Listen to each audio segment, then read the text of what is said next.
Então, boa tarde a todo mundo. É um prazer muito grande. Vamos ver se dessa vez a gente consegue realmente iniciar um programa de neuroblastoma de fato cooperativo. Uma série de razões, ele nunca conseguiu se instalar de uma forma verdadeiramente cooperativa. A gente pode culpar um pouco as próprias dificuldades inerentes à moléstia, aos recursos necessários para a terapêutica, para a definição do quadro de diagnóstico, enfim. Há uma série de desculpas com relação a isso, mas o resultado final é que nós não conseguimos, de fato, sair com um programa cooperativo. Esperamos que agora esse programa possa sair. Hoje nós temos nessa reunião inscritos uma série de instituições, eu vou só ler as instituições: o Hospital Albert Einstein, a Oncologia do Hospital de Clínicas de Porto Alegre, o Grendac de Jundiaí, em São Paulo, o Hospital Santo Antônio da Santa Casa de Misericórdia de Porto Alegre, o CETOI, Centro de Tratamento Oncohematológico do Hospital de Mato Grosso do Sul, isso mesmo, São Luís, no Maranhão, Hospital Geral de Uberlândia, São José dos Campos, a Redidor, aqui em São Paulo, Hospital Martagão Gesteira, em Salvador, São José do Rio Preto, Boldrini, o IOP, aqui em São Paulo, Hospital das Clínicas da Universidade Federal de Minas Gerais, Pequeno Príncipe e os nossos amigos de Santa Maria. E, enfim, nós mandaremos depois todo esse material e mais alguns detalhes que nós vamos especificar durante a reunião, e nas próximas reuniões, com uma programação um pouco mais feita, a gente poderá trabalhar inclusive na interatividade, que eu não acredito que hoje a gente consiga fazer, tipo, a não ser presencialmente. As pessoas que estão aqui aparecendo, a gente pode fazer perguntas, mas coisas escritas, por exemplo, acho que não tem jeito de sair. Então nós vamos começar aqui mostrando esse programa. Deixa eu ver aqui.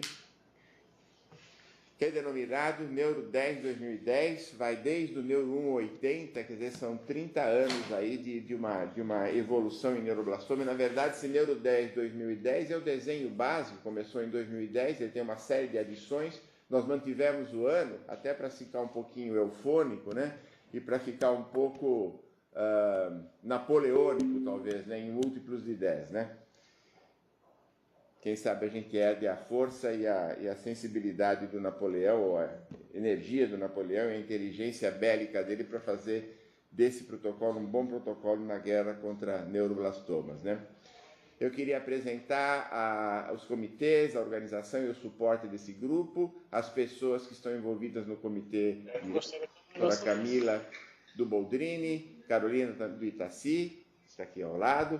Eu não pus o nome de casado, né? Desculpe. Mas Camargo e mais algumas coisas. Eliana Caran do IOP, minha querida amiga Lilian, coordenadora desse programa, a Natália Halley, também do Itaci, a Sônia Viana, do Hospital Servidor Público, a Simone do Boldrini e nós, também na qualidade de coordenador, junto com a doutora Lilian.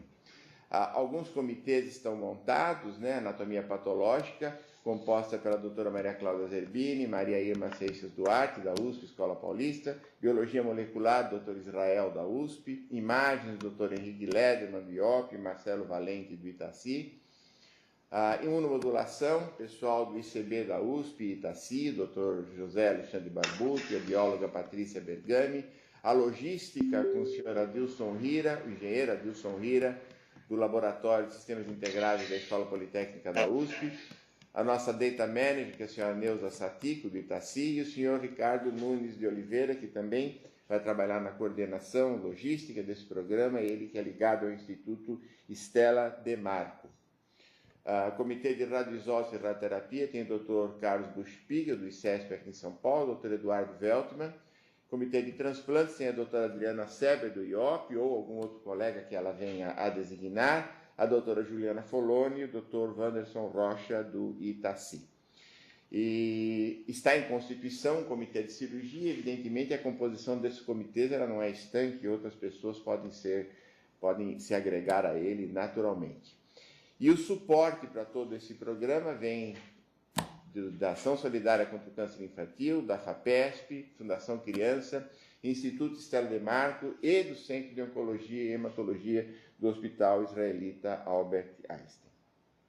Muito bem, nós vamos então começar a discutir os fundamentos. Nós não vamos, isso aqui não tem a pretensão nenhuma de ser uma aula, em hipótese alguma, apenas uma discussão do que é que levou à elaboração desse protocolo. Nós dividimos essa discussão em 4 aspectos: os fundamentos, a estrutura, o desenho e, finalmente, os critérios de admissão dos pacientes. Se houver alguma dificuldade de compreensão, por favor, se manifestem aí.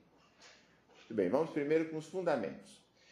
Grande foco de atenção que nós vamos dar é esse grupo de pacientes que estão expressos nessa curva abaixo, né, que são as crianças de estágio avançado.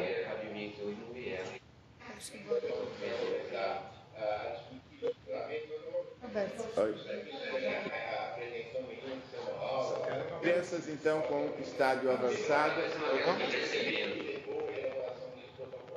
Eu queria pedir... Estão com o microfone aberto aí, se puder fechar, quem tiver com ele aberto. Então, o rapaz falou, porque lá no seu e-mail, tem café sustenido, né? Que eu joguei café. Só que no meu aparelho não tem. Está ouvindo? Marcelo? Queria fechar o microfone aí. Então eu ativei, só que não aparece sustenido, é só o som. Ele falou que no lugar sustenido é para usar o ponto. Aparece, mas nele não tem. Tá bom. Podemos voltar. Muito bem. Então, voltando ao ponto que nós havíamos parado, né? Esses são 2 grandes grupos de doenças, considerando crianças com doença, com estádios muito avançados. Se nós as diferenciarmos, isso é uma imagem bastante antiga, já entre crianças com menos de 1 ano e com mais de 1 ano, os resultados horrendos em crianças com mais de 1 ano mostram que essa é a população que nós temos de atentar nesse programa terapêutico e investigacional. Vocês não estão ouvindo aí? Bom. Então. Mostrando aqui o detalhe. Se nós mostrarmos aqui dados do COG, a sobrevida do COG em crianças com menos de 1 ano, conforme passássemos de programas de 57 a 67, até tempos mais atuais, e não tão atuais assim, 78 a 88, você vê que os com menos de 1 ano chegam a uma sobrevida extremamente elevada, quase 90%, enquanto que aqueles com mais de 1 ano, essa sobrevida virtualmente não se altera. Bem, na verdade, ela até diminuiu um pouquinho, talvez fruto de uma intensidade muito maior de tratamento e que acaba esbarrando em fenômenos tóxicos incoercíveis. Grandes impactos que nós tivemos na história da terapêutica do neuroblastoma, talvez um dos iniciais e talvez o biologicamente mais interessante foi a demonstração com esses trabalhos da doutora Anne Hayes, do Dr. Alvin Maurer, do Dr. Alexander Green também, mostrando o valor de uma combinação com um desenho cineticamente desejável com ciclofosfamida e adamicina, mostrando não apenas um valor terapêutico, como um valor também de prognóstico em função da resposta que os pacientes tivessem a essa combinação.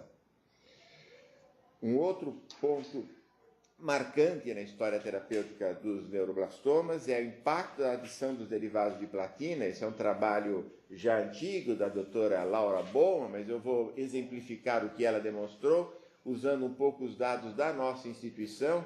Esses são pacientes comparando alguns protocolos da nossa instituição, de 80, os protocolos de 80, 82 e 85, com os nossos dados históricos, que não utilizavam derivados de platina, enquanto todos esses protocolos de 80 em diante, todos eles continham derivados de platina. Nenhum deles é transplantado e, é claro, embora nós tenhamos uma sobrevida final, uma cura extremamente modesta, mas é evidente que a comparação dela com os resultados históricos é absolutamente flagrante. E isso certamente, além da própria estruturação a que um protocolo conduz, está devido ao acréscimo de drogas importantes como os derivados de platina.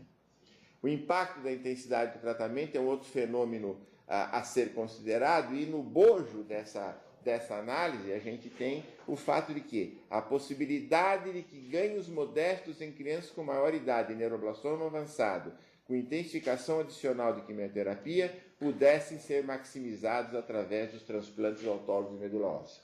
Portanto, os neuroblastomas, a partir particularmente da segunda metade da década de 70, se tornaram frequentadores, entre aspas, dos ambientes de transplante de medula óssea, praticamente, especialmente os transplantes autólogos de medula óssea.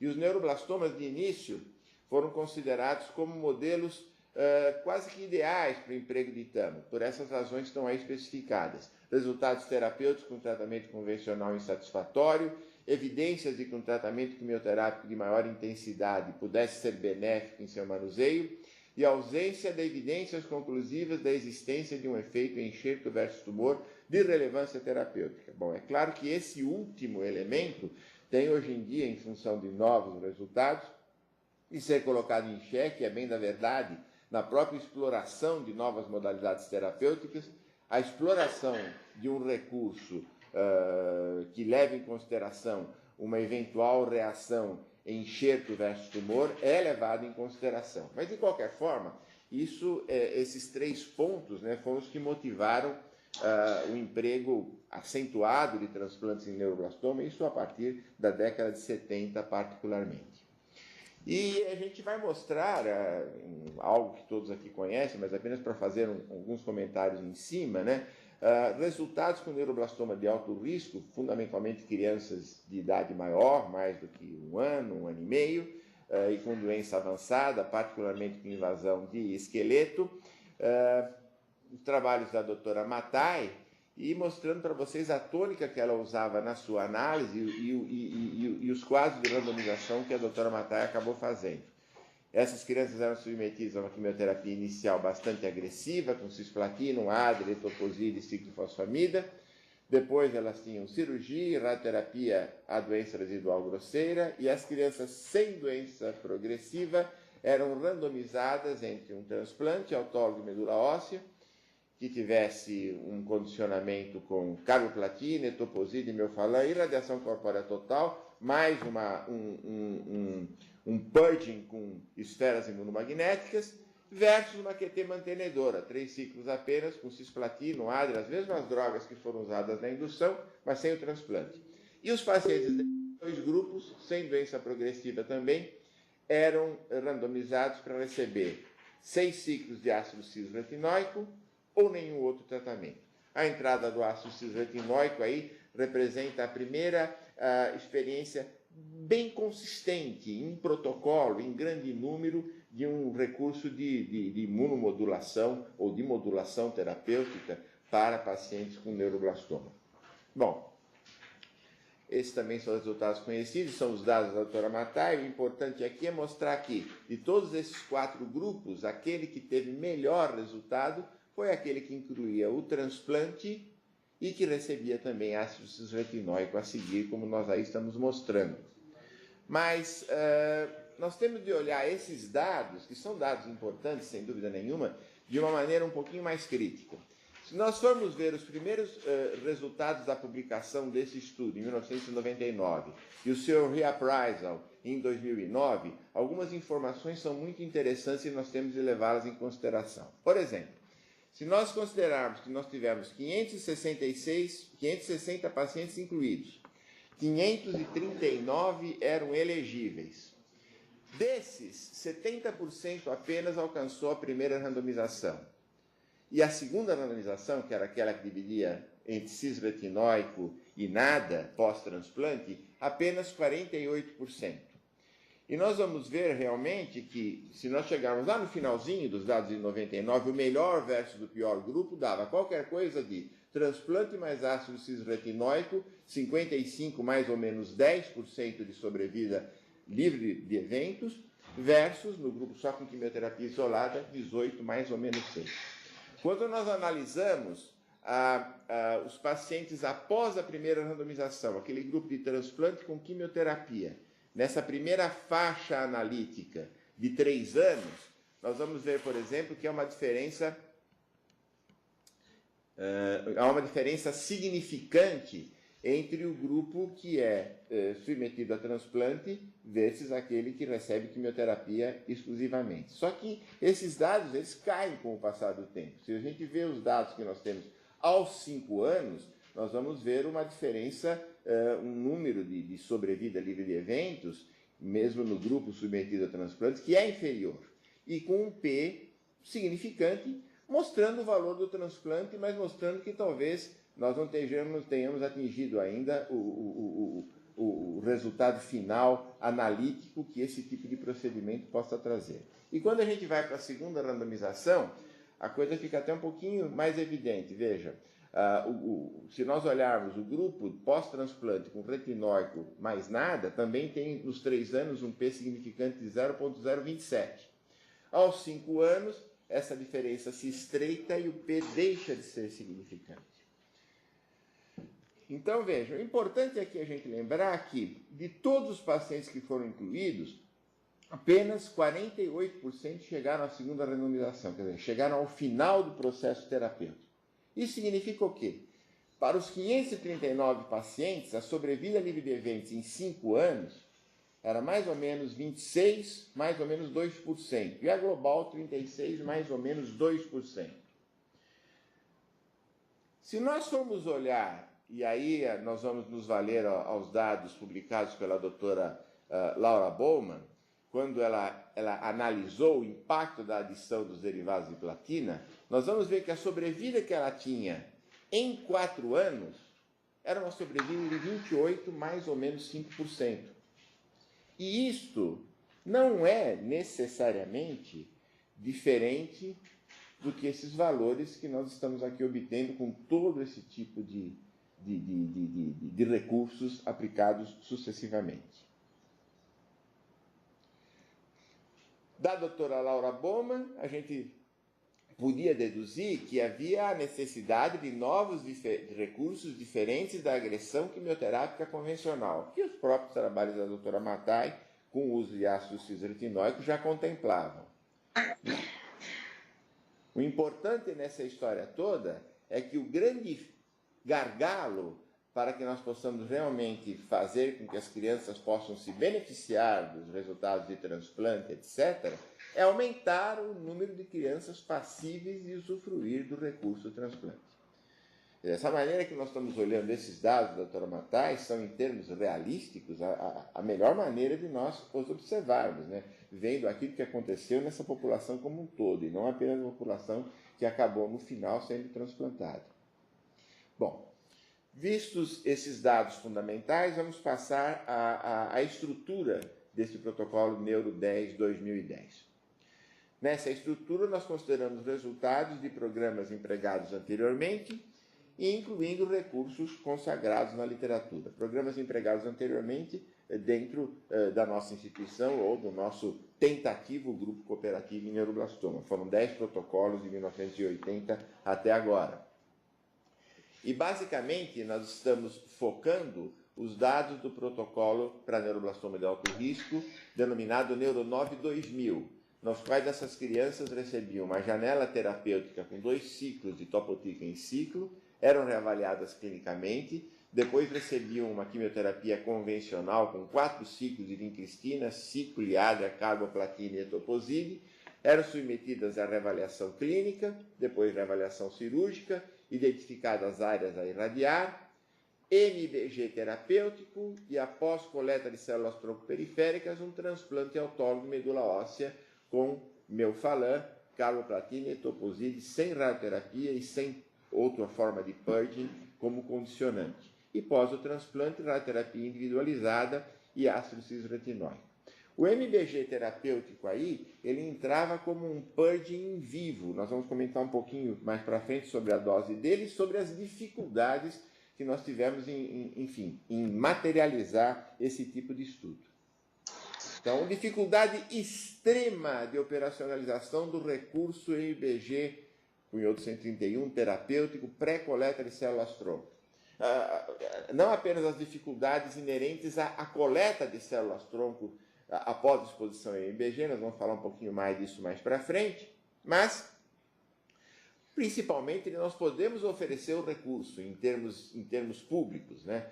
E essa foi certamente uma grande limitação para a universalização desse protocolo, digamos assim, porque virtualmente não havia nenhum serviço público no país capaz de oferecer MBG terapêutico. Essa situação pôde ser atualmente resolvida, e isso permite até que a gente olhe a possibilidade de analisar esse recurso com maior otimismo. Muito bem. A rotina de coleta de células tronco periféricas, então, seguia essa sequência que aí está colocada. O paciente, no momento em que as células tronco periféricas seriam colhidas, ele era primeiro analisado com 9 punções aspirativas de medula óssea, mais 2 biópsias de medula óssea. As amostras de biópsia eram submetidas à análise imunistoquímica e apenas eram considerados para transplante aqueles pacientes que tivessem negatividade da presença de células neuroblastomatosas. E aí era feita a coleta de células tronco-periféricas pós-estimulação isolada com GCE7. Vejam, são crianças que, para essa coleta, quando elas foram expostas previamente a IBG terapêutico, nós antecipávamos os problemas que aí estão mencionados. Um número médio de coletas por criança bastante elevado e muitas vezes também o fato de uma imunohistoquímica um pouco inconspícua, que baseava, enfim, a nossa decisão de fazer essa coleta periférica nessas crianças. Esse era o condicionamento que nós usávamos, com carboplatina, VP16 e melphalan, uma forma convencional, digamos assim, incluída em programas convencionais de transplante, algumas modificações apenas, e que nós usávamos não apenas para neuroblastoma, mas para rábido, sarcoma de Ewing também. E vejam, nós vamos analisar um bocadinho alguns dados históricos de transplantes no nosso serviço e alguns dados dos pacientes transplantados no protocolo Neuro 9-2000. E no Neuro 9-2000, crianças com neuroblastoma estádio 4, maior que 18 meses, aí nós já estávamos usando esse novo corte analítico etário, dividindo as transplantadas em não transplantadas, 64% das nossas crianças haviam chegado ao transplante. E a QT exclusiva para eles, que não havia possibilidade de ser transplantada por uma evolução que não viabilizou a realização do transplante, em apenas 36% dos casos.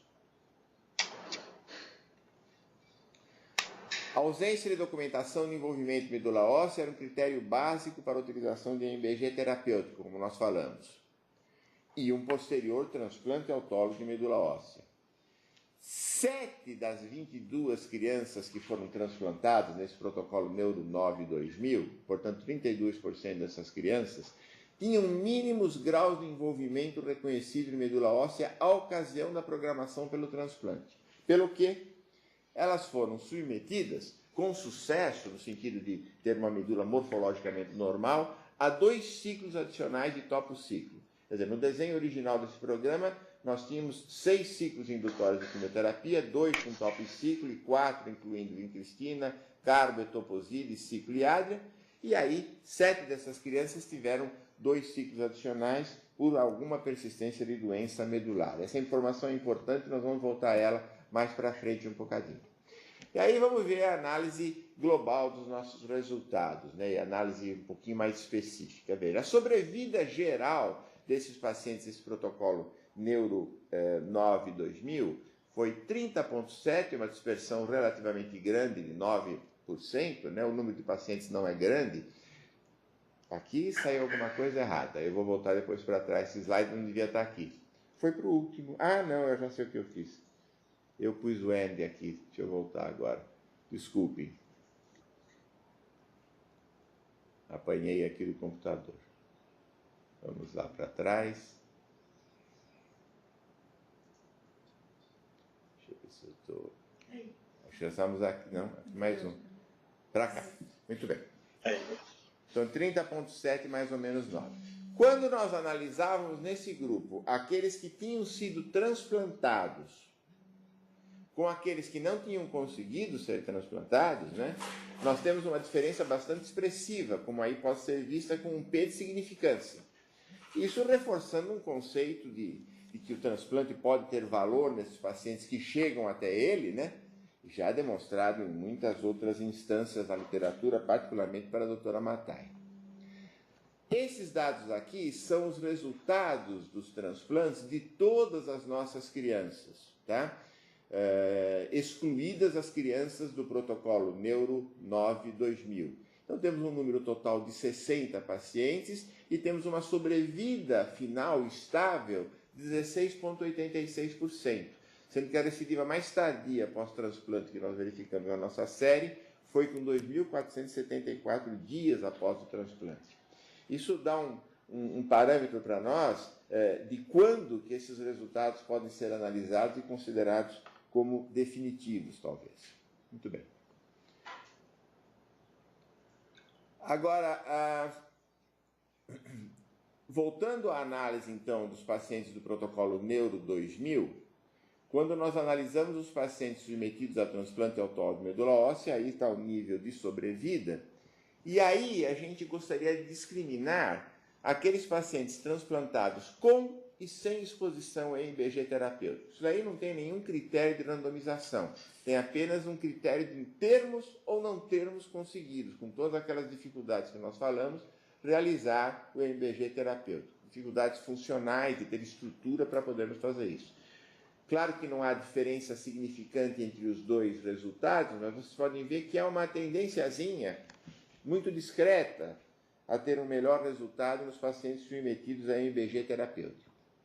Quando nós analisamos os nossos pacientes, agora antes do protocolo Neuro 9-2000, que anteriormente foram ou não submetidos a IMBG terapêutico, também seguindo os mesmos critérios, né, disponibilidade do recurso, a gente vê novamente que os números são pequenos, não permitem mostrar uma significância entre eles. Todavia, novamente, os resultados com o IMBG terapêutico sugerem que esse recurso possa ter alguma validade. E aí o nosso interesse em realmente explorá-lo e tentar realmente reconhecer qual é, de fato, a dimensão, qual é, de fato, o valor que ele possa ter. Muito bem. Vistos esses dados, vamos agora passar ao desenho do protocolo Neuro 10-2010. Proposições do programa Neuro 10-2010.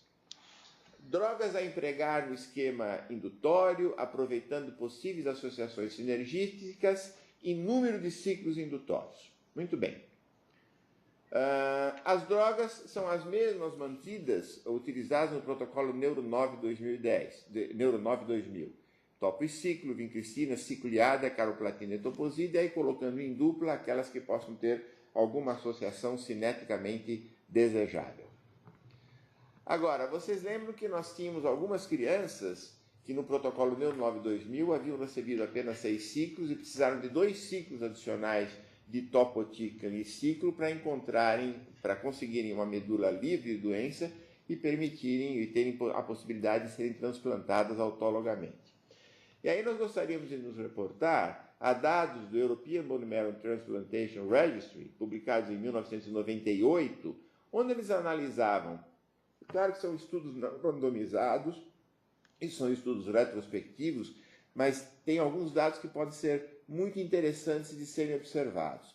Quando a gente analisava o número de crianças, o tempo que essas crianças eram tratadas pré-transplante, e fazíamos um corte em aquelas que eram tratadas por menos de 12 meses e por mais de 12 meses, nós vamos ver que a sobrevida livre de eventos naquelas que eram tratadas por um tempo um pouco mais prolongado era maior, um P significante. E isso, de certa forma, corrobora aqueles dados que nós, enfim, ou nós, pelo menos, corroboramos esses dados que o European Bone Marrow Transplantation revelou, mostrando que algumas crianças, talvez uma quimioterapia, embora muito agressiva, por um curto tempo de duração, possa não ser suficiente.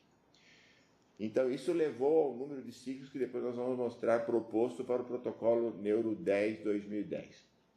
Estratégia para aumento do índice inicial de respostas. Isso realmente é o ponto crucial. Se nós não aumentarmos o número de pacientes que chegam ao processo do transplante, realmente todo esse esforço provavelmente não vai trazer nada de diferente.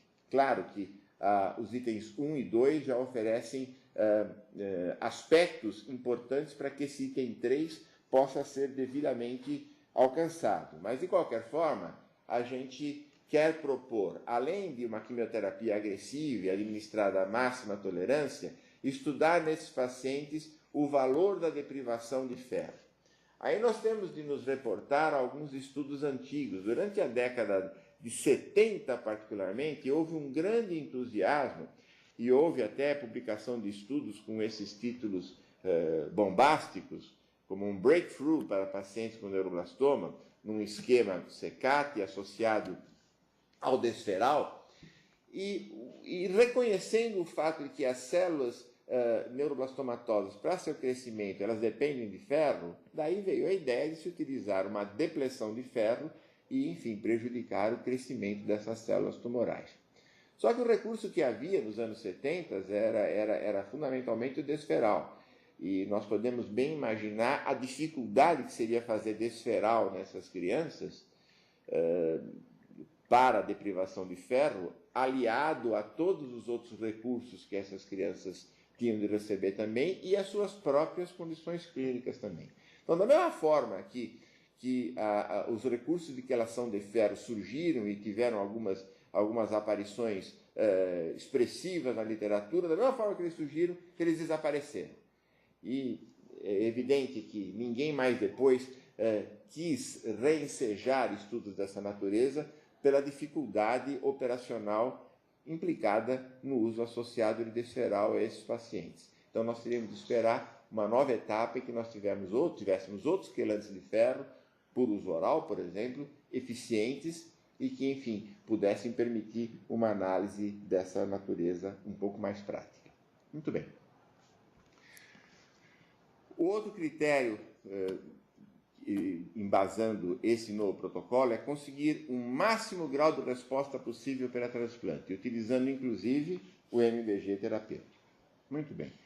Isso daqui é o fato que é alvissareiro nesse programa, que nós temos agora, nesse momento, condições de pensarmos numa utilização sistemática, protocolada desse recurso, que não é um recurso empregado da maneira convencional. Se vocês forem analisar a utilização de MBG terapêutico na literatura e em geral, ela mostra empregos nas faixas de dose de 22 a 50 miliquirris por quilo, né?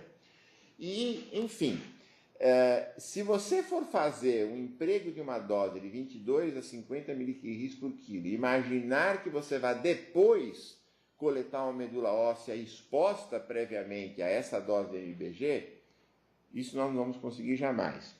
Nós conduzimos, antes de definir qual é a dose que nós teríamos de utilizar, conduzimos no nosso serviço um estudo, que não chegou a ser um estudo fase 1 completo, mas em essência, que nos permitiu definir as doses até as quais nós poderíamos fazer depois uma coleta segura de células-tronco em número satisfatório para fazer um transplante autólogo com segurança. E essa dose definida foi na faixa de 10 a 12 miliquirris por quilo, sendo que nós não estamos ultrapassando a dose de 10 miliquirris por quilo. Então, veja, há um grande contraste entre as doses gerais habituadas, utilizadas em MBG, e essas doses que nós utilizamos pré-coleta de células-tronco. Mas lembremos que essa diferença é motivada justamente pela necessidade da coleta de células-tronco após. Muito bem. Finalmente, temos de analisar o regime de condicionamento a ser utilizado e o inóculo. Bom, do regime de condicionamento, primeiro, nós precisaríamos falar o seguinte. Se nós formos olhar desde a década de 60, né, das primeiras experiências com transplante autólogo medula óssea em neuroblastoma, até o seu emprego de uma maneira mais enérgica a partir da segunda metade da década de 70, nós vamos ver, por exemplo, aí são as drogas que são utilizadas, nós vamos ver que em todos esses programas, em todas essas épocas, uma droga universalmente presente é o Melphalan. E como vocês recordam, nós utilizávamos um programa que tinha um condicionamento com Melphalan, etoposide e carboplatina, drogas de eficiência reconhecida na célula neuroblastomatosa.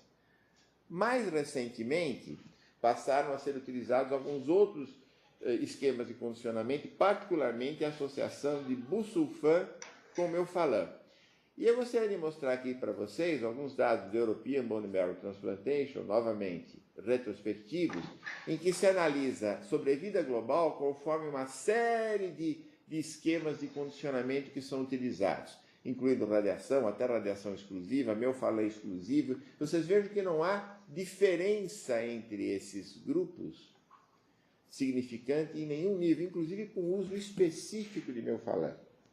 Isso é importante a gente lembrar, quer dizer, embora nós tenhamos usado uma combinação com 3 drogas durante muitos e muitos anos, não há estatisticamente nada que prove que essa combinação de fato seja a melhor. Muito bem. Se nós lembrarmos outras drogas passíveis de serem associadas com potencial para o tratamento de neuroblastomas, nós vamos ver que o busulfan aparece aí num percentual relativamente pequeno. Isoladamente é uma droga medíocre para tratamento de neuroblastoma e de outros tumores sólidos também. Mas vocês veem que o aparecimento dele, a coluninha azul, aumentou bastante, surgiu na década de 80 e aumentou bastante a partir da década de 90. Causa um pouco, a quem se apega às regras básicas da quimioterapia, causa um pouco de espécie propor uma associação de Melphalan e busulfan, imaginando que o busulfan não possa ser uma droga tão boa para neuroblastoma. Nós vamos mostrar alguns dados mais para frente que justificam ou que embasam a possibilidade da atuação dessa combinação, que é muito menos tóxica do que a outra que nós empregávamos rotineiramente. Numa análise multivariada, isso também pegando os dados europeus, em que se verificava crianças submetidas a transplante autólogo de medula óssea, em primeira resposta tentativamente completa, ia-se ver que apresentavam uma vantagem de sobrevida em função dos seguintes parâmetros: idade ao diagnóstico menor de 2 anos, isso tem uma certa lógica também, uso de células tronco periféricas e um condicionamento empregando a combinação busulfan e Melphalan. Bom, há inclusive um estudo ongoing europeu comparando, analisando randomizadamente, aleatoriamente, não duplo cego, mas aleatoriamente, a combinação busulfan e Melphalan versus a combinação de carboplatina, etoposide e Melphalan. E esses estudos favorecem, de fato, o emprego da combinação de busulfan e Melphalan, com vantagens que não podem ser explicadas apenas e tão somente pela diminuição da toxicidade que a combinação provoca. Em função disso, nós temos de nos render a essa evidência no sentido de propor essa combinação como uma combinação a ser utilizada em transplantes autólogos no protocolo atual. Essa é uma discussão que, com o grupo de transplante, a doutora Adriana Seber, a doutora Juliana, nós já tivemos por pelo menos uns 24 a 30 meses, né? Nós defendendo muito aquilo que nós propunhamos já há muitos anos, a carboplatina, etoposide e Melphalan, e elas defendendo essas duas combinações, e nós somos obrigados a nos render às evidências que a literatura atualmente coloca em favor dessa combinação. Quanto à fonte celular, aí mostrando a toxicidade conforme a fonte celular, no lado esquerdo dessas colunas, nós estamos vendo os transplantes halogênicos, a grande maioria nessa comparação era de transplantes com fonte de célula-tronco medula óssea. Agora, quando a gente olha os autólogos, a gente vê que o uso de sangue periférico aumentou muito ao longo do tempo, se torna predominante nos dias de hoje, e a toxicidade inerente a ele é muito menor e, enfim, em termos tentativos também, a possibilidade de contaminação neoplásica do sangue periférico é menor, e se isso daí de fato tem valor real na evolução desses pacientes, é pelo menos uma justificativa muito forte para que as células periféricas sejam consideradas como o inóculo preferencial para os transplantes autólogos em neuroblastoma. E, finalmente, radioterapia individualizada, imunomodulação. Eu aqui mostro apenas alguns esquemas de radioterapia individualizada que nós temos proposto sempre após a realização do transplante de medula óssea, isso com o intuito de, visto serem doenças, via de regra, primariamente abdominais, serem doenças que no seu processo radioterápico pudessem incluir também o território hepático, estão sendo feitas após o transplante no sentido tentativo de minimizar a ocorrência de doença veno-oclusiva. Há um outro aspecto que comporta uma série de discussões, uma série de especificações, isso ao longo do tempo nós iremos fazendo, e são as indicações de radioterapia em sistema nervoso central para os neuroblastomas. Isso, sem dúvida, comporta uma meditação, digamos assim, caso a caso. Bom, eu volto aqui aos estudos da doutora Matai, para mostrar que ela, com o ácido retinóico, mostrou pela primeira vez de modo bastante consistente o valor de um recurso de modulação tumoral como elemento efetivo terapêutico de uma moléstia tão grave como os neuroblastomas. E hoje em dia isso daí tem uma série de outros recursos empregados com finalidade a mesma, ou com finalidade análoga, como por exemplo anticorpos anti-GD2 ou vacinas de células dendríticas, que é o tipo de recurso que nós temos explorado aqui na nossa instituição. Sem entrar em detalhes rigorosos sobre como é feita a obtenção dessas vacinas, ou o preparo dessas vacinas, eu apenas lembraria que, ao contrário da maior parte dos programas da literatura que utiliza células dendríticas autólogas para o preparo dessas vacinas, nós temos utilizado para os neuroblastomas doadores saudáveis, como doadores das células dendríticas halogênicas. Bom, é evidente que os modelos de estudo fase 1, modelos convencionais para estudo de um recurso de imunomodulação, não são bons modelos de estudo, mas os nossos dados em crianças, enfim, com doença progressiva e refratária, mostrando com vacina dendrítica exclusiva algum nível de resposta, transitória, bem na verdade, mas algum nível de resposta, estimulava a que esses recursos fossem colocados de uma maneira muito mais precoce, talvez no momento em que esses pacientes tivessem a menor quantidade possível de doença em seu organismo, para que esse recurso imunológico pudesse ser eficiente. E esse momento seria pós-transplante de medula óssea. Então, esse recurso foi incluído ou pensado dentro desse programa. E aí está o desenho desse programa. Vamos primeiro aqui, deixa eu ver se eu consigo pôr uma flechinha aqui. Acho que não dá, né? Não tem jeito. Apareceu a flechinha? Apareceu a mãozinha. Ok. Bom, então, a proposição do Neuro10 2010 parte do seguinte conceito: quimioterapia agressiva com topo e ciclo alternado com vincristina ciclohidria, vincristina carboplatina e etoposide, 2-2-2-2, a maior intensidade possível. Tentativamente, esses pacientes do programa e o final do programa teriam 28 semanas de tratamento e seriam pacientes que somente isso seria suspenso se nós tivéssemos evidências claras de doença progressiva. Inclusive, a própria reavaliação completa desses pacientes é aqui proposta apenas no começo, pré-tratamento, e após as 28 semanas originais, a não ser que o paciente tenha evidências claras de progressão nesse momento, nesse período. Então, aí ele começaria o seu tratamento. E junto com isso, seguindo aquela ideia daquela ação de ferro, nós ofereceríamos a esses pacientes Deferazirox, que hoje é uma droga reconhecida como quelante oral, versus placebo.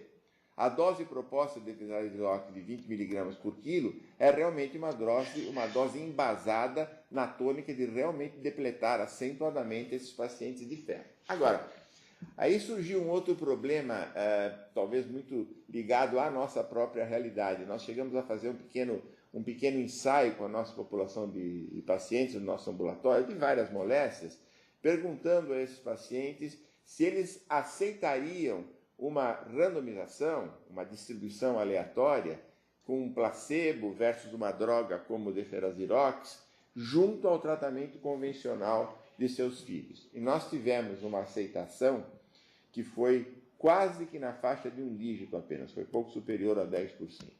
Então, isso nos fazia prever que esse tipo de estudo, se levado adiante dessa maneira, nos determinaria um accrual de anos e anos e anos a fio, até que a gente pudesse completar o número de pacientes necessários, e seria uma coisa totalmente fora de qualquer contexto prático. Quantos pacientes nós precisamos para esse estudo? Veja, nós consideramos que num nível de significância de 5% e com uma diferença estimada de resposta de 10%, e lembrando-se que nós tivemos, considerando a nossa quimioterapia do protocolo Neuro 9-2000, que é uma quimioterapia um pouco menos intensa, como nós mostramos, e em termos de tempo de menor duração do que a terapia indutória do protocolo Neuro 10-2010, nós tivemos mais de 60% de pacientes que chegaram ao momento do transplante. Então, se esses números se reproduzirem aqui, 52 pacientes em cada grupo seriam suficientes para que essa análise fosse feita. Em última análise, uma taxa de 104 pacientes, fundamentalmente. E isso implicaria, provavelmente, num accrual de 2 anos para que essa população fosse atendida, considerando-se as instituições que aqui estão, enfim, agrupadas dentro desse programa. E nós propusemos uma outra modificação, que ao invés de fazer o Diferazirox de uma maneira aleatória, nós o faríamos sequencialmente. Não é estatisticamente o melhor recurso, mas é o recurso passível ou possível de ser feito no momento. Então, as primeiras 52 crianças não receberiam o Diferazirox, as crianças admitidas no primeiro ano, fundamentalmente no primeiro ano, e as demais 52 receberiam todas elas o Diferazirox. Em termos práticos, acredito que fosse a maneira mais elegante de resolver essa dificuldade que nós temos para a distribuição aleatória. Bom, como nós dissemos, a revisão ao final do processo indutório, depois os pacientes vão para a cirurgia retardada, MBG terapêutico, condicionamento, substituindo aqui a carboplatina, etoposide e melphalan pela combinação de busulfan mais melphalan, e depois vacinas dendríticas, ácido retinóico, radioterapia individualizada. Lembrando que o emprego de vacinas dendríticas é feito logo após o paciente adquirir uma certa independência das transfusões rotineiras, independentemente de seus níveis de CD4, CD8, por exemplo, no sentido de você conseguir captar a recuperação imunológica que esse paciente possa ter para uma resposta acentuada contra as células neoplásicas que, porventura, ainda persistam no organismo desses pacientes. Um sumário desse programa: a inclusão seriam crianças portadoras de neuroblastoma estádio 4, com mais de 18 meses, ou estádio 3, com mais de 18 meses, com linfonódulos regionais. Tirem esse EO que está no final dessa frase, né? Por que esse estádio 3, com mais de 18 meses, e estádio 3 determinado pela presença de linfonódulos regionais? Isso, dados da literatura e dados da nossa série também, nós não temos diferenças evolutivas entre os pacientes, enfim, balanceados pela mesma idade, conforme eles sejam estádio 4 ou estádio 3, determinado, caracterizado em função do envolvimento de linfonódulos regionais. Bom, estudos paralelos cooperativos que podem ser sugeridos, né, e que nós podemos desenvolver, e obviamente, claro que qualquer serviço pode propor as suas ideias, as suas proposições para a avaliação. Um seria a avaliação imunofenotípica de doença residual mínima. Nós estamos em processo de instalação desse procedimento aqui no nosso serviço. Avaliação de critérios de melhor resposta, analisando o índice terapêutico, onde nós verificaríamos, através de um índice matemático já estabelecido, qual é a intensidade terapêutica que o paciente recebeu o seu tratamento, em que intensidade terapêutica ele recebeu, e conforme esses valores discriminarmos a evolução que esses pacientes possam ter tido. Tratamento dos estádios 3, 4 e 4S, qualquer idade com micênio amplificado, não incluindo necessariamente os transplantes autólogos de medula óssea, desde que os pacientes tenham menos de 18 meses de idade. O uso do Plexafor, o Mozobil, no sentido de você ter uma coleta de células tronco pós-exposição em IBG terapêutico mais fácil, menos custosa, apesar do Mozobil ser bastante caro. Estabelecer um tratamento para as variedades de melhor prognóstico, né? um registro completo dos neuroblastomas admitidos às instituições, até para nós termos uma ideia estatística da distribuição dos neuroblastomas em estádios e idades, né? Oferecer também uma norma. Quando a gente fala em um programa terapêutico para variedades de melhor prognóstico, nós não podemos incluir também que um bom grupo de serviços no nosso país possa não ter condições nenhuma de tratar esses doentes agressivamente ou até de referi-los a outros centros para ou tratamento integral ou alguns procedimentos. E aí, talvez, o oferecimento de uma norma terapêutica também para as formas mais avançadas, fora desse estudo propriamente dito, seja algo desejável. E proposição para recidivas. Isso é uma coisa que está muito incipiente ainda, mas que o grupo de transplantes está trabalhando e, enfim, nós temos algumas experiências iniciais começando, onde esses pacientes poderiam utilizar uma reindução com temozolomida e irinotecan, isso a proposição inicialmente, definição do grau de resposta necessário para admissão ao passo subsequente, que vai ser um transplante alogênico de medula óssea. E também acoplado ao preparo e à utilização de vacinas dendríticas. O transplante alogênico aí vai entrar como um recurso que visa aproveitar as vantagens das reações enxerto versus tumor, que hoje em dia parecem ser vigentes também nos neuroblastomas. Finalmente, vamos ver os critérios de admissão. Estamos terminando. Admissão e contatos específicos adicionais através do e-mail nb102010.org.com.br. O registro inicial é absolutamente fundamental para a programação de IMBG terapêutico e tâmica. Na medida que os serviços não tiverem condições de realizar nos seus locais de origem, digamos assim, transplante autólogo de medula óssea e ou IMBG terapêutico, nós precisamos receber aqui a informação desses pacientes tão logo eles sejam admitidos, para que nós possamos fazer um quadro, uma previsão de quando vai ser o momento deles receberem seu IMBG terapêutico e um transplante que possa eventualmente ser realizado aqui na nossa instituição. Essa programação é absolutamente fundamental e nós temos ao longo dos anos recebido uma série de doentes, um número muito grande de doentes com neuroblastoma em outras circunstâncias fora desse protocolo, fora de protocolos, para a realização de transplante, eventualmente para IMBG terapêutico fora das condições previstas nesse estudo, mas é claro que essa priorização vai ser para garantir a realização de todos os passos deste estudo que está agora começando. Uma programação de revisão centralizada de amostras e execução de estudos moleculares porventura necessários, nós poderemos, para quem não puder, receber esses estudos.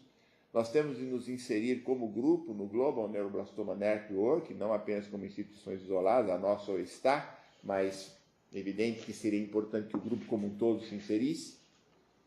Propomos reuniões bimestrais a serem feitas por telemedicina, um pouco mais sofisticada, talvez com a de hoje, obviamente permitindo um grau de interação maior e, obviamente, a qualquer momento as consultas podem ser encaminhadas, as discussões podem ser encaminhadas para qualquer aspecto que seja necessário, desde discussão de algum aspecto terapêutico, até anatomopatológico, até eventualmente uma discussão de imagem, inclusive.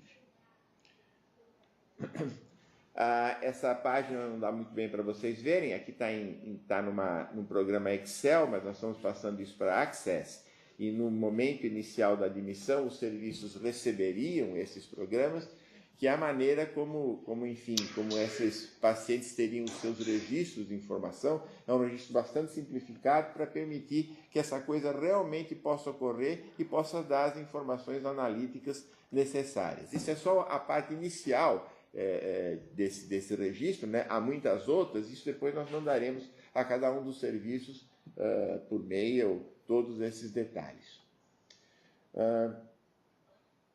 Muito bem.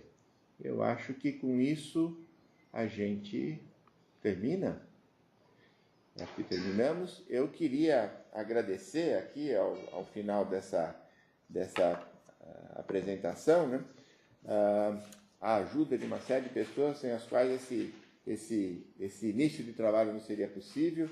Ao pessoal aqui do SEDEC, da Faculdade de Medicina, da disciplina de Telemedicina, muito obrigado a todos vocês, ao Richard, que está aqui agora, Enfim, a doutora Sandra Rodrigues, doutora Sandra Vieira, do Departamento de Pediatria, que ajudou demais na logística dessa reunião. E nós estamos aqui à disposição. Se houver condições de algum diálogo ou de alguma pergunta escrita não é possível, mas diálogo talvez seja.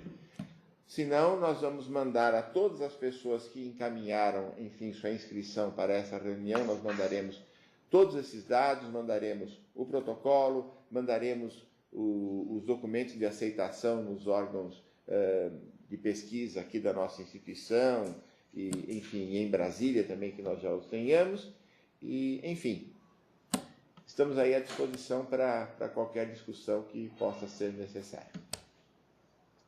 Se houver alguma pergunta. Se alguma coisa não ficou muito clara, não deve ter ficado, mas enfim. Deve ter ficado muitas não muito claras, né? Mas enfim.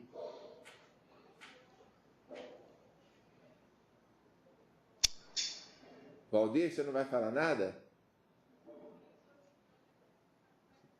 Eu não estou te ouvindo. Não me ouve.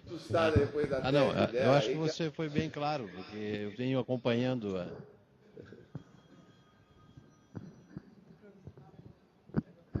Não, eu acho que você foi suficientemente claro, é um assunto de quando em vez a gente conversa, né? Acho que você foi bem claro. Então tá bom. Parabéns. Obrigado. O Dalnei está aí, faz tempo que eu não ouvi. Tudo bem, Dalnei?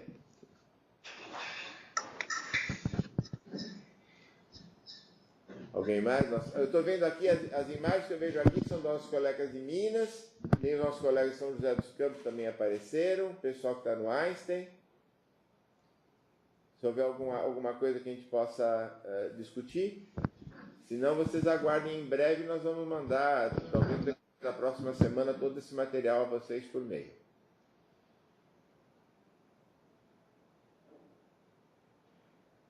Então, e não havendo questões, acho que nós podemos encerrar. Muito obrigado a todos, então. Até a próxima.